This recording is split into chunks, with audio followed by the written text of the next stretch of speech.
আসসালামু আলাইকুম everyone, welcome back to my another new video. So আমরা গিয়েছিলাম সেদিন মিটি স্টোরিতে।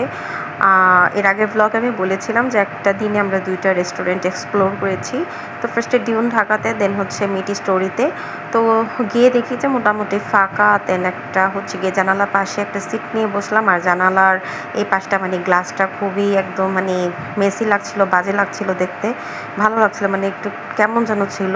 তারপরেও যাই হোক, দেন আমরা বসে হচ্ছে গিয়ে কিছুক্ষণ একটু রেস্ট নিয়ে আমরা মেনু দেখে তাদের আমাদের পছন্দ মতো আর কি খাবার অর্ডার করে ফেললাম। আর এক পলকে চেষ্টা করলাম আপনাদেরও মেনুটা একটু দেখিয়ে দেওয়ার। ওদের অনেক কিছুই আছে, উইংস আছে, স্টার্টার্স আছে, দেন হচ্ছে গিয়ে ওদের কিছু প্ল্যাটার্স আছে, ভালো ভালো স্যুপ আইটেম আছে। আর যারা আপনারা মানে মানুষজন যদি বেশি যান তাহলে আমি সাজেস্ট করবো এরকম ফুল প্ল্যাটারগুলো নিতে। তারপর হচ্ছে তাদের সিঙ্গেল প্ল্যাটারও আছে। আর মোটামুটি অনেক রকমেরই ভ্যারাইটিস ছিল। তো আমরা অর্ডার করার পর হচ্ছে কি আমাদের কিছু সময় ছিল, তো আমরা ভাবছিলাম একটু ভিডিও করে নেই সুন্দর করে। লাইটিংটা খুব একটা ভালো লাগছিল না, তাই আমি আমার স্ন্যাপচ্যাটের ফিল্টার ইউজ করছিলাম। আর এই ফিল্টারটা নাওএডেজ আমার মোস্ট ফেভারিট। তো অনেক দিন পরই হচ্ছে গিয়ে আর কি ছবি তুলছি, সচরাচর এখন করা লাগে ভুলেই গিয়েছি। তো কিছুক্ষণের মধ্যেই আমাদের ফুল প্ল্যাটার এসে পড়ে। আমরা এরকম একটা প্ল্যাটার অর্ডার করি, তারপর হচ্ছে গিয়ে দুইটা সিঙ্গেল প্ল্যাটার অর্ডার করি, চিকেনের ছিল। তো এই হচ্ছে তাদের ডিশ। আমার কাছে ভালোই লেগেছিল তাদের ডিশটা।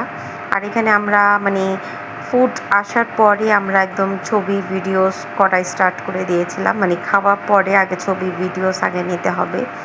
আর ওই যে দেখেন মানহা ফার্স্টেই সে চিকেন বল নিল। তো খাওয়া দাওয়া ডান, খাওয়া দাওয়ার টাইমে আমি তেমন আর কোনো ভিডিও ক্যাপচার করতে পারিনি। তার একটা কার্ড দিয়েছিল তাদের সব কিছু ডিটেলস আর কি দেওয়ার জন্য, ভালো লেগেছে কি না। দেন এটা হচ্ছে কি লিফটের মধ্যে আবার। আসলে আজকের ব্লগটা খুবই একদম ছোট্ট একটা ব্লগ, ওরকম আর কি প্রিপারেশন ছিল না যদিও বা। তো লাস্ট মোমেন্টে আমি একটু কয়েকটা পিকচার্স আমি অ্যাড করে দিলাম। আর যেটা বলছিলাম, খাওয়া দাওয়ার মাঝে আমি একদমই কোনো ভিডিও ক্লিপস নেইনি, কারণ রাত অনেক হয়ে গিয়েছিল। তো আমাদের চিন্তা ছিল যে বাসা আসতে হবে। আর গুলশান বনানীর সাইডে তো এমনিতেই সিএনজি পাওয়া অনেক বেশি টাফ, যাদের পার্সোনাল গাড়ি আছে তাদের জন্যই অনেক বেশি সুবিধা। তো আমরা যেহেতু সিএনজি করে বাসায় আসবো, 11:30 অলমোস্ট বেজে গিয়েছিল। তো আমরা একটু তাড়াহুড়ার মধ্যে ছিলাম কখন আমরা বাসায় ফিরবো, কারণ বাই চান্স যদি ইনকেস আমরা ওইরকম ভালো একটা সিএনজি না পাই। আর এখন দেখা যায় ওই সব এলাকাতে অনেক রকমের অ্যাক্সিডেন্ট হতেই থাকে। তো দ্যাটস দ্য রিজন আমরা একটু ফাস্ট করছিলাম, তাই ওরকমভাবে এত ডিটেলসে কিছুই আর কি নেওয়া হয়নি। তো ওভারঅল ওদের প্ল্যাটারগুলো কিন্তু অনেক ভালো ছিল, আপনারা কিন্তু ট্রাই করে দেখতে পারেন।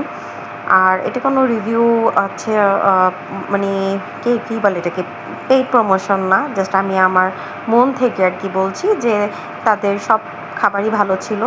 আর কিছু খাবার হচ্ছে গিয়ে আমরা পার্সেল করে নিয়ে এসেছিলাম, ওখানে খাওয়া পসিবল হয়নি। আর আলী হায়দারও অনেকক্ষণ থাকতে চাচ্ছিল না। তো এই তো তো আজকের ব্লগ আমার এই পর্যন্তই। সবাই ভালো থাকবেন, সুস্থ থাকবেন। টিল দেন, আসসালামু আলাইকুম to everyone and thanks for watching.